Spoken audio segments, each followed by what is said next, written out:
Deep down at the bottom of the ocean, a secret race is going on. A race between private companies rushing to secure access to valuable minerals.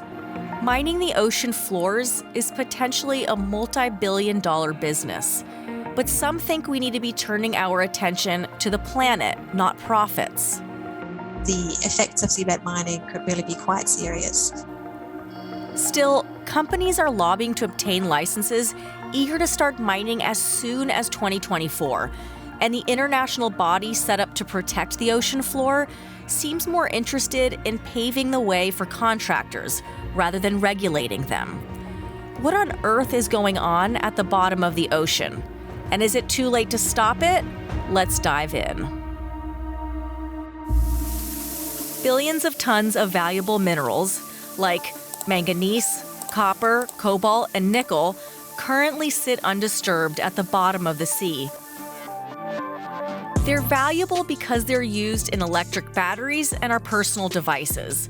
And companies argue we will need them if we plan to move away from our dependence on fossil fuels towards a future driven by renewable energy sources. The minerals are embedded in rocks, called polymetallic nodules, and would need to be fished out from the seabed. But not everyone thinks drilling into the ocean floor is a great idea. Honestly, there's no reason today to go and do deep sea mining. This is Sandor Mulsau. He's a marine biologist and used to work as a top environmental official at the International Seabed Authority, which we'll examine a bit later. There is no technical, scientific, or economical, the only one is economical justification. There is no scientific justification. Scientists are worried that sucking up nodules will disturb habitats and the organisms that live within them. They're worried that the pollution will disrupt the ability for sea life to feed, hunt, and mate, and could eventually lead to a mass extinction of species. And they believe the consequences of drilling one area will spill far and wide. So, are these companies even allowed to drill? Well, this is where the whole thing gets really interesting. Perhaps the idea of seabed mining was attractive to more actors in the 1970s and 80s, when we knew less about the environmental impacts, as opposed to what the situation is now. Dr. Alina Jekyll is an associate professor at the University of Wollongong in Australia and an expert on ocean governance. Back in the 1970s and 80s, the UN recognized the ocean would eventually attract the attention of prospectors.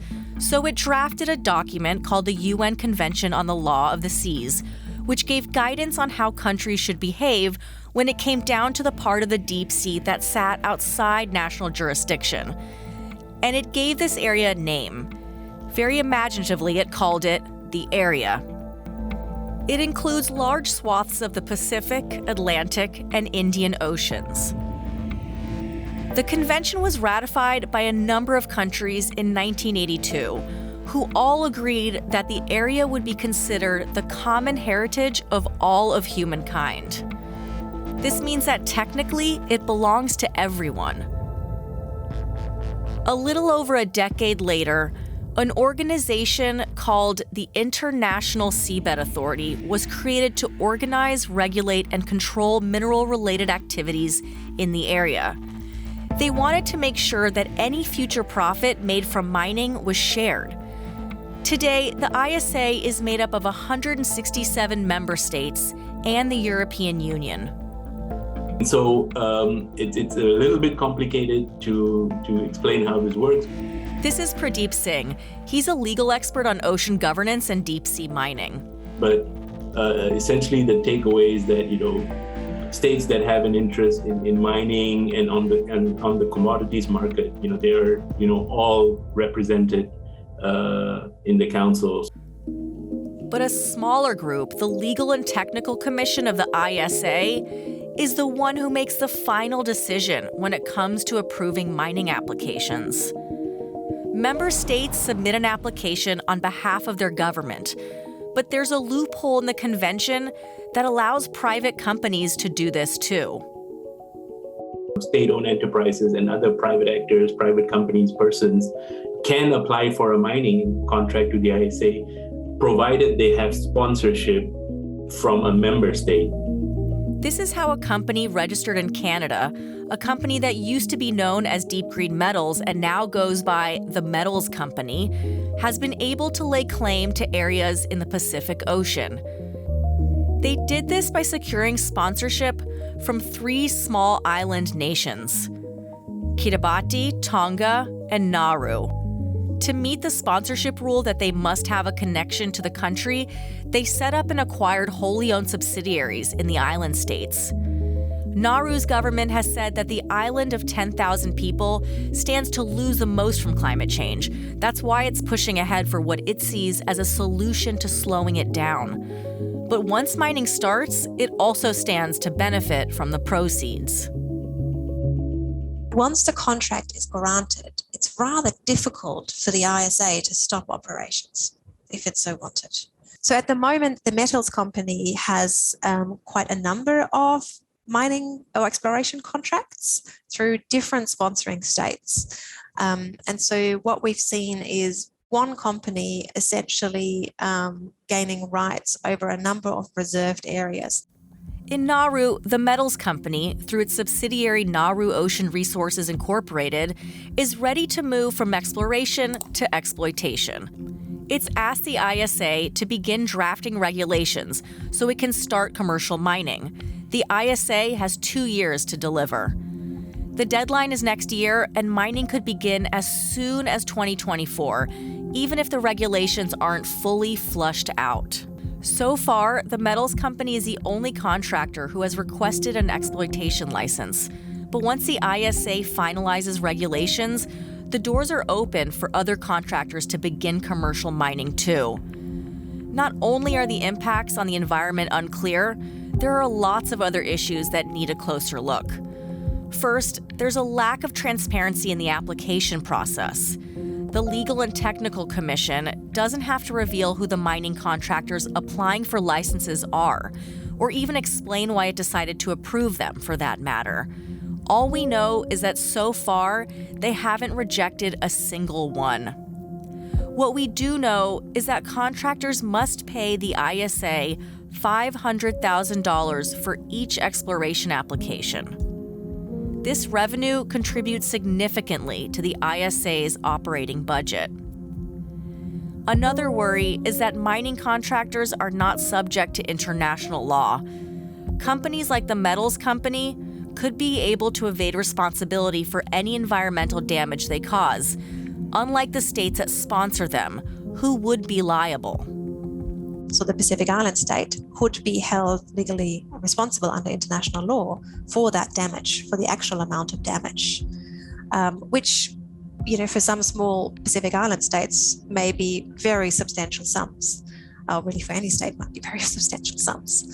And so we obviously have in that scenario the risk that a private company can disappear.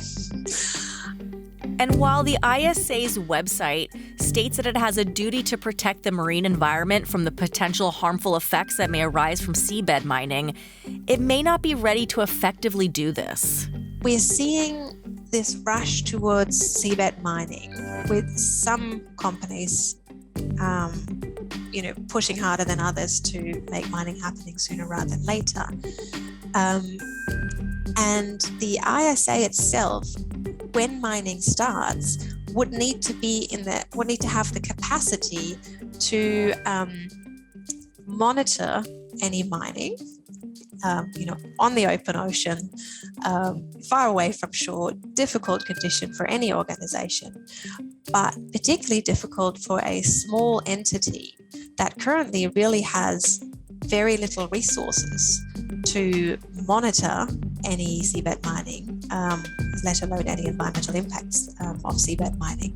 How the regime has sort of, taken shape now is basically to sort of create a system where mining is done in competition with each other instead of in collaboration and together. It's like, you do your thing, I do my thing.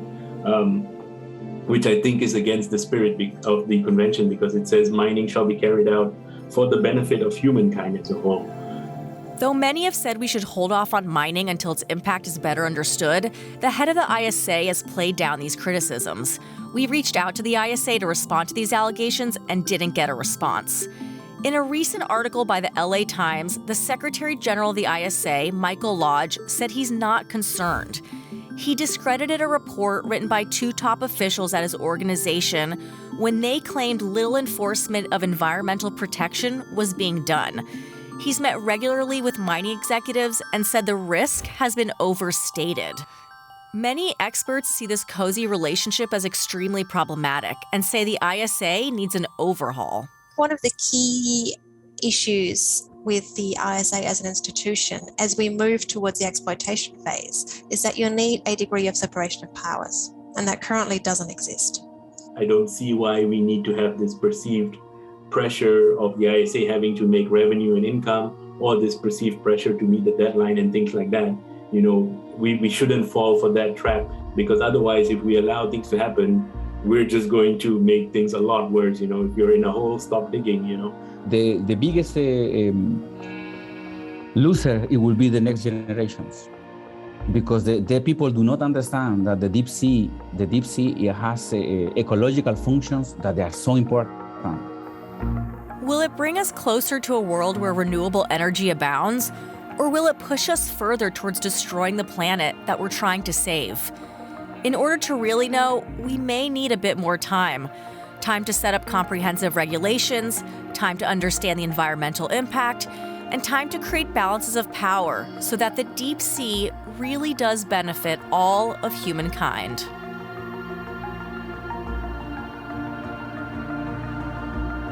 What do you think? Should we start mining our oceans as soon as possible, or should we wait until we know what impact it has? Let us know in the comments. And to learn more about our oceans, subscribe to Planet A. We have new videos out every Friday.